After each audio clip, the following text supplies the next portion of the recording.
Something that we work on quite a bit in Hunger, Hope, and Healing is called the inner sovereign self. To know where that inner self is and how you get to grow and expand that sovereign self. So, this yoga practice that we're going to be doing is to guide that sovereign self to feel like it has a place in your psyche, also in your body, your breath, your mind, and your heart. In the beginning of this practice, you'll hear me talk about ways in which our sovereign self didn't get developed. Why did it get interrupted? How was it compromised?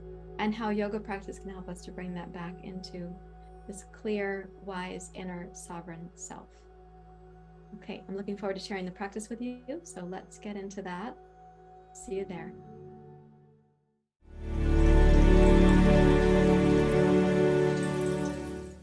Okay, welcome for this practice. We're going to be exploring the internal sense of sovereignty, which you can think of as like your inner clarity, fortitude, a sense of your own personhood, getting to have your own experience that nobody else can diminish, judge, critique, dismiss. Like you know your inner experience and you want it to be respected as valid and worthwhile. So that inner kind of sovereignty is something that we don't get to cultivate that on our own in early life in terms of a healthy or mature expression of this sovereignty.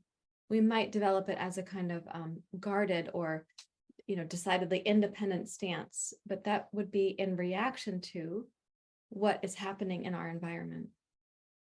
Or we can't cultivate this inner sovereignty because other people see us as extensions of them. And so therefore our experience is not allowed to be sort of independent or unique or differentiated from their experience. Or we're extensions from them insofar as what we do and how we become, who we are, how we dress, if we're successful, if we have certain emotions or needs or accomplishments, they take that all as a reflection on them. And so you can feel this kind of invisible tug on you that somehow there's certain emotions, thoughts, feelings, needs, behaviors that you're not supposed to be expressing. Like you can sense almost like over your shoulder, the displeasure, or sometimes it's facing on, comes right at you. Another reason that we don't cultivate that inner sovereignty is that we don't see it modeled. So it may not be that we have anything particularly complicated in our early environment, but it may not be modeled for us by our primary care providers or one of them. So for example, if you have a mom and she's your primary care provider or a primary care provider that lived in a certain generation, this is happening quite a bit in our Hunger, Hope, and Healing community right now, their ability to differentiate or to have a sovereign self was limited by things like societal norms and the era of who they were as a housewife or as a mom. That's the case for my mom also. If I look upstream at who she was when I was born and what her life was like before she became a mom, her sense of sovereign self didn't exist before I was born. Now, I wasn't particularly an extension of her, though I could feel her displeasure sometimes silently fuming in my direction. And I wasn't particularly guarded against her. I didn't feel like this, had to be an independent self. But what I noticed is there wasn't a sense of her sovereign self. I'm looking at this in the rearview mirror, of course. And so therefore, I didn't really have a sense of my sovereign self for a long time. And I'm looking back at this because when I work with women in Hunger, Hope, and Healing, we're working on issues like this right now, even though, of course, they might be in their 30s, 40s, 50s, 60s, 70s. The program is open for all ages of women. But what they're unpacking right now is this kind of, we call enmeshed or enabled or mingled or merged experience of who they've been in relationship to old family patterns and dynamics. At times, I'll refer to those as family matrices or family constellations or family patterns. And when we are coming into our recovery, what is so amazing, so beautiful, is that this sovereign self begins to emerge like an acorn becoming the tree it's meant to be. It's finally emerging from within. It is seen and supported by the other women in the group and by myself and the other mentors. and they start being able to see the family pattern from which they came, almost like it's a movie going by. Or they'll have like a body sensation in the present moment, and that body sensation is an experience of the past showing up in the now. And that's frequently happening for all of us. Of course, it might be that our body sensations, we've learned to numb them or to sedate them or deny them or distract them. We don't know that they're happening. But as you come into recovery and a relationship with your body, your emotions, your mind, your past, your present, your future, you can start to sense that a body sensation in the here and now, particularly if it feels sharp, sudden, exposing, overwhelming, potentially activating, it speeds you up a bit, or you feel like a pit in your stomach, or there's a dropping sensation, goes the other way also. When you have these kind of strong sensations, they're likely connected to body memories from the past. And this is something that we explore, of course, in healing, in our healing journey. So it starts with having a sense of this sovereign self. How do you know that you have a sovereign self? You get a chance to sense your own rhythm, your emotions, your mood, your needs, your desires, your longings, and they're distinct from other people's. And we don't have an ongoing sense of like embarrassment or shame about what our emotions or longings would be. We are able to sense also when it's arising in a sovereign self, we have a quality of patience about meeting those needs or expressing those emotions. Sometimes when it's arising and we don't have that sovereign self, something's coming up, we feel like we have to tend to it right away because the anxiety in that emotion or that longing or that need, or maybe a relational conflict, the anxiety that's coming up right there, that's a body memory from the past of other anxieties about relational fields from way back in our early life. So when that comes and we feel like we have to respond urgently or anxiously because we're anxious, that's not really coming from our sovereign self. It may be identified by our sovereign self. We go, oh, this is happening. This is what's happening. Oh, how can I tend to it? So there's a developmental arc in healing, and it often starts with recognizing that we have body sensations and that those sensations also come with emotions and that we have needs and longings. And we start to recognize that those are valid and true. And that is one of the beginnings of that sovereign self, those kinds of qualities. So let's take a look in this practice how we can connect to that sovereign self with respect and even with curiosity. Although you know when you're seated there or when you're in your, let's say, conditioned self or habitual self, or maybe the robotic alien invader has taken over, right? And I think you know what that feels like because some of you have messaged me about it. That's very different than our sovereign whole self coming through. Okay, so please take a comfortable seat. I'm going to push my seat back a little bit. And I'm going to suggest that you sit so that you have your knees out to the side so that there's a wide base right here. You could sit on a chair. I'm actually sitting on a physio ball, which is why this moves a little bit. You could sit on the floor, but sit on the floor cross-legged so the knees are wide, or sit on your physio ball, knees out to the side, or on your chair, knees out to the side. And then close your eyes.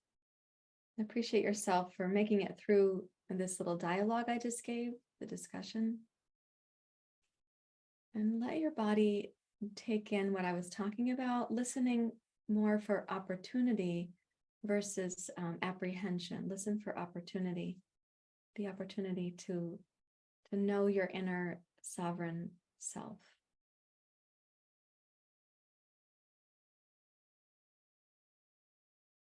You might even check if any parts of you right now feel like, wow, what a relief. I get to have a sovereign self.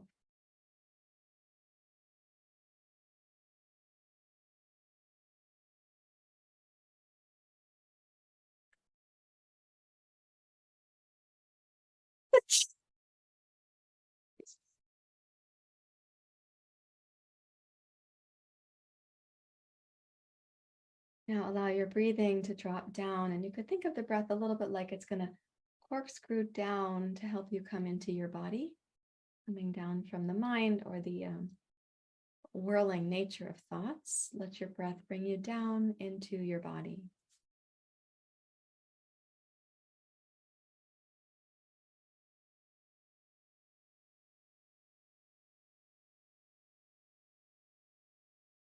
Now making your hands taut out over your knees, so the arms are going to be straight and strong. As you next inhale, raise your chest, open your heart and your throat, stretch your chin up towards the ceiling. And then exhale and curl down, bring your chin in towards your throat, round your spine, lengthen your tailbone forward. Inhale, roll up at your own pace, so it's your breath cycle, not mine. And exhale to curl down again at your own pace. This time we're going to inhale and go up. We're going to do a little change of pattern. So reach up with your chin. Now exhale, turn your chin to your right and down towards your right shoulder. Keep the left shoulder back, and then inhale, raise your chin back up to center, stretch the front of your throat. And exhale, take your chin to your left and down towards your left shoulder. And inhale, reach left and up. And now exhale to curl down. And you might have noticed that your neck or your throat are quite stiff. They might have big sensations. Let's inhale to go back up. We're going to repeat that. So this is to open your throat. Exhale, go to your right and down. We're also toning your vagal nerve. So inhale, go up and center. So this is going to increase your vagal tone. And that's very important for your sense of resilience and fortitude and your capacity to stay with yourself and be connected to others. Exhale to curl down. And then once more, inhale to go up. Last time for this. Exhale, go right and down. Inhale, right and up. And exhale, go left and down. Inhale, left and up. And exhale, return. Now you're sitting with a wide stance with the knees, right? Let's take both hands over to the right knee. Right? So right hand, left hand on the right knee. And I realize that you can't see my knees because I'm sitting on a physio ball, which gives me the chance to be closer to the camera. But let's take both hands over to the right knee like this. Okay. That gives you a little rotation towards your right leg. And then inhale, reach up. And now exhale, take your chin left and down. Inhale, left and up. Exhale, right and down. Inhale, right and up. And exhale, round your back. Hold onto your knee firmly so you can round your spine. You might even feel into your left lower back.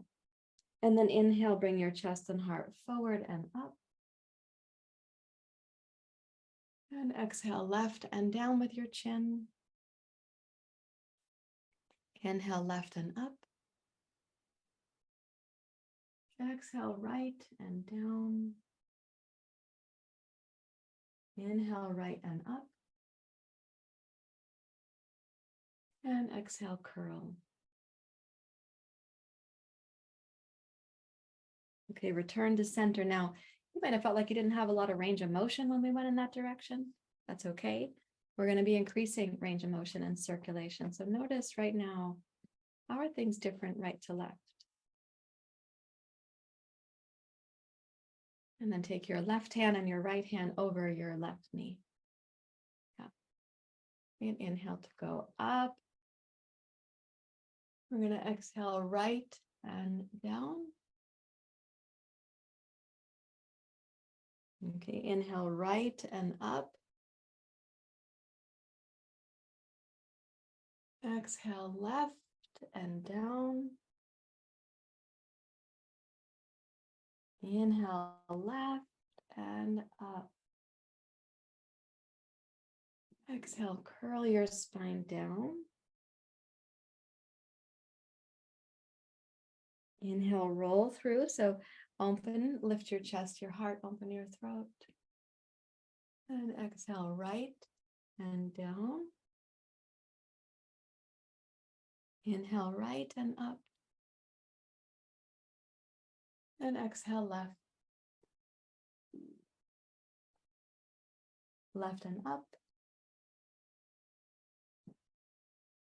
And exhale, curl down.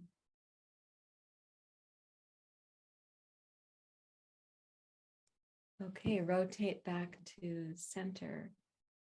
And then take notice how things are feeling. And just in that little bit, notice any greater connection you have to your throat, your voice, or any greater ease between your neck and your head, or maybe even a better sense of connection between your heart and your mind.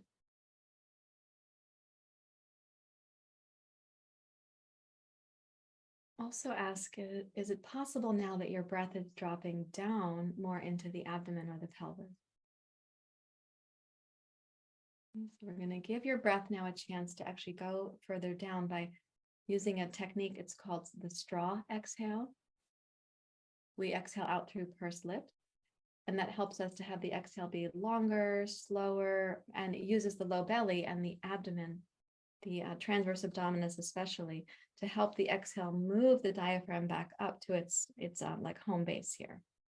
Okay, now the inhale is going to be through the nose, and to make that in-breath a little bit more spacious, what we're going to do is we'll move the arms where the breath is moving.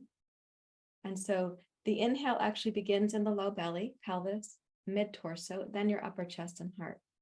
So we're going to use this exhale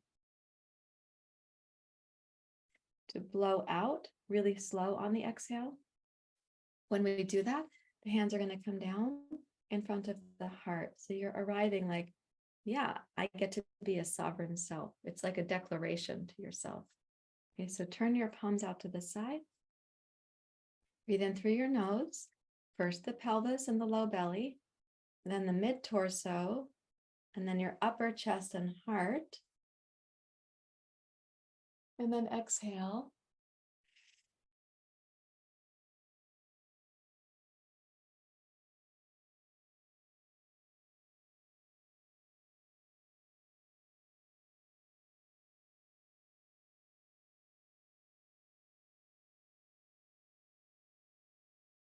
Take your time for that exhale, right? Let's try it now 4 times in a row. We'll each have our own pace. My breath is relatively long. It's decades of yoga practice. Prior to that, I was a trumpet player and a competitive swimmer. So I have a long breath cycle. You're going to go at your own breath pace. If I'm still going and it's comfortable for you to do a couple more breath cycles, then go ahead and do that. So here's the first inhale.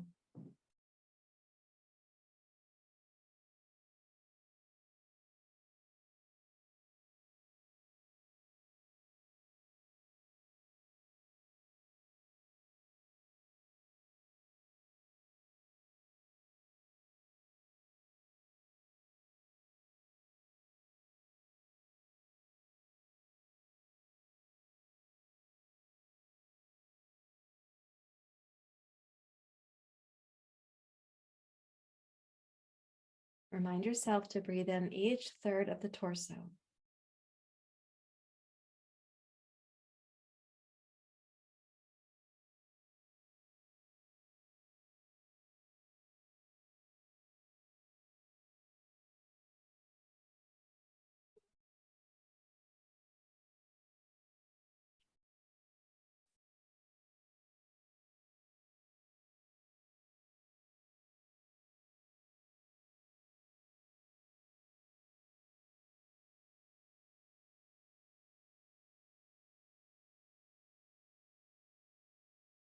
So allow yourself to take your time. Be patient with the process.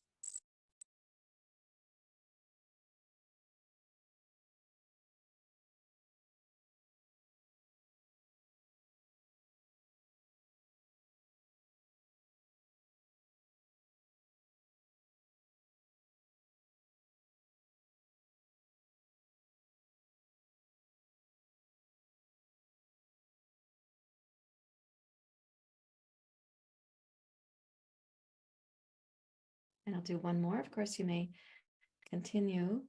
Your breath might be shorter, but it's yours.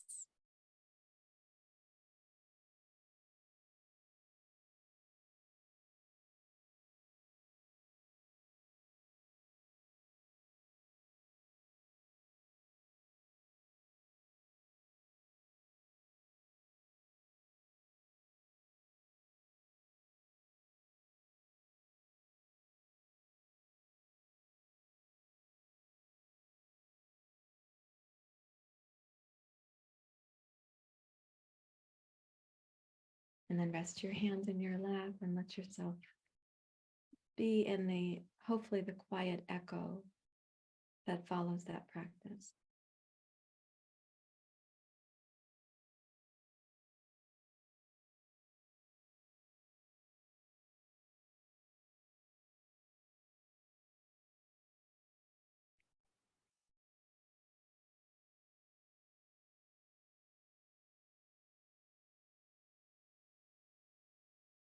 Listen for even the seedling or the acorn size sovereign self that can come in you when we clear out the muck or the distractions or the residue, or we make a little space as if we were a castle and our moat is going farther out. So we've got a little more space.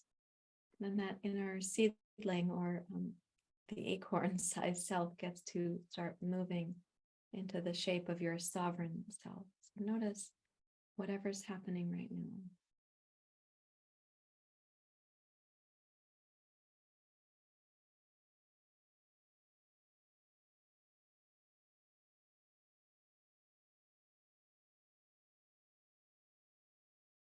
And then bring your hands to your heart and really thank yourself for being a part of this practice. So you can check in with your inner sovereign self using any one of these practices that we just did, throughout the day. You can pause and see if the practice is possible there. Now I'm going to come up to standing and we'll do a little standing practice that further reinforces this in your body. So knowing that we're going to have sensations, and right now in a yoga practice, one of the cool things is that we get to kind of direct those sensations. So whereas in daily life, if we have an emotional upset or we suddenly get triggered or anxious, those sensations are coming and it doesn't feel like they're in our control. In a yoga practice, you get to have a relationship with sensations that your body and you together are creating by the choices you make about where to put your arm, and the choices that I'm suggesting in the practice. Of course, you might follow me, but these sensations are like on purpose, they're deliberate, and they're a chance for us to have a relationship with sensation versus feeling blindsided by sensations or feeling overwhelmed by sensation or, resistant to certain sensations. So remember, before you go, please hit the subscribe button. That helps us to know that you are coming to these practices, and we'll keep creating content for you for your healing journey. Also, any practices that are particularly helpful for you, please click the like button. That is good feedback for me and for our team. And any questions or comments you have, those are also welcome. You can leave them down below the video. Thanks again for being here.